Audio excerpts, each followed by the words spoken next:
My hair looks stupid. I'm tired. Tomorrow's New Year's Eve. Let's get into it. Top 10 worst albums that I heard this year. Before I get into the list, don't forget to like, comment, and subscribe.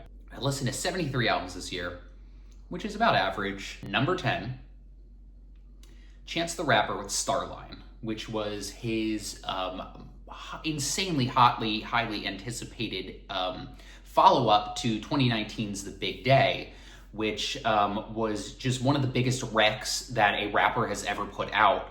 So I was hoping that with Starline, Chance would finally have this amazing album and prove everybody wrong. And unfortunately, it wasn't great, although it is a big step in the right direction. There are some seriously great songs here. His singing still needs a lot of work. It's still too long. There's way too many skips, but it's way better than The Big Day.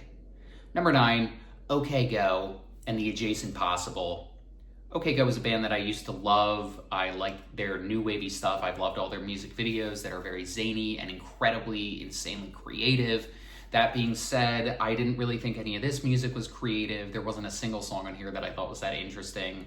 I can't really name a single song on here. None of it was truly awful or anything. It just feels like a band that is kind of running out of ideas. Number 8, I hate to put this band here because I love them, but I gotta put the main, Died, 2008-2023. This is a collection of vault tracks, much like Taylor Swift released her From the Vault tracks, which were songs written years ago during that album cycle that she kind of like re-recorded and rewrote some lines and stuff. That's basically what the main is doing here. So it's a really mixed bag.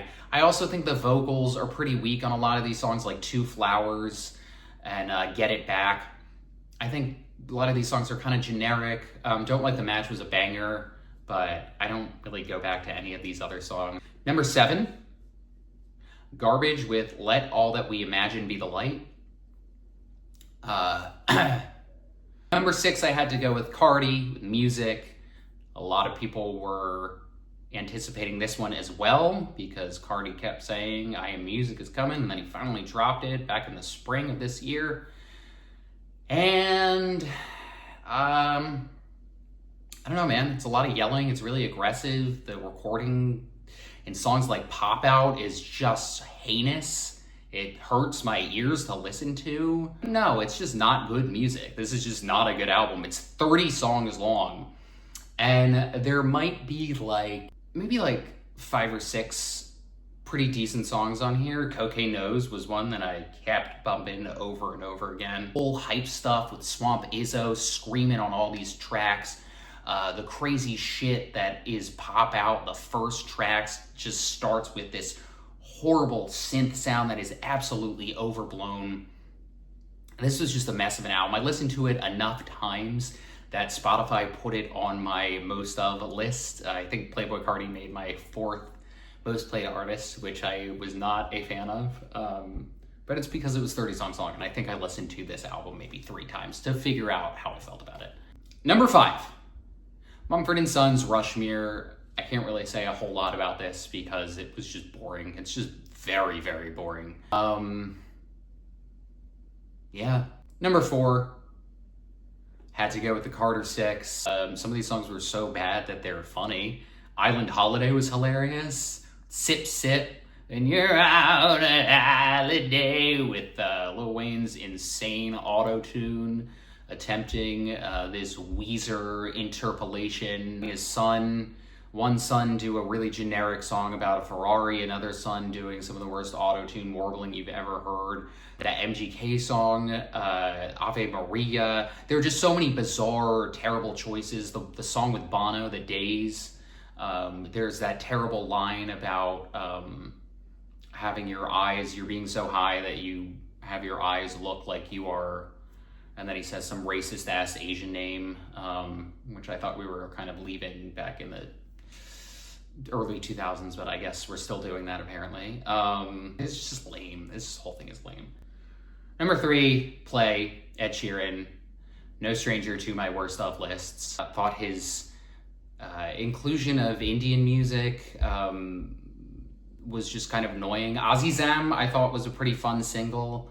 But songs like Sapphire just sounded really goofy, just like a pasty white kid trying to do like Indian kind of like music with certain like beats. Number 2, Maroon 5, Love Is Like. Your love is like drugs, and I have suitcases full of it, is an actual line on this album. It doesn't sound like a band. Maroon 5 is literally just Adam Levine doing whatever he wants, making the most generic, boring, basic ass pop music you've ever heard. I don't think most people even registered that Maroon 5 even had an album this year, but they did. And it was really bad, but it wasn't as bad as number 1, Will Smith, based on a true story. This was so terrible. The incredibly cheesy, outdated track, Beautiful Scars with Big Sean.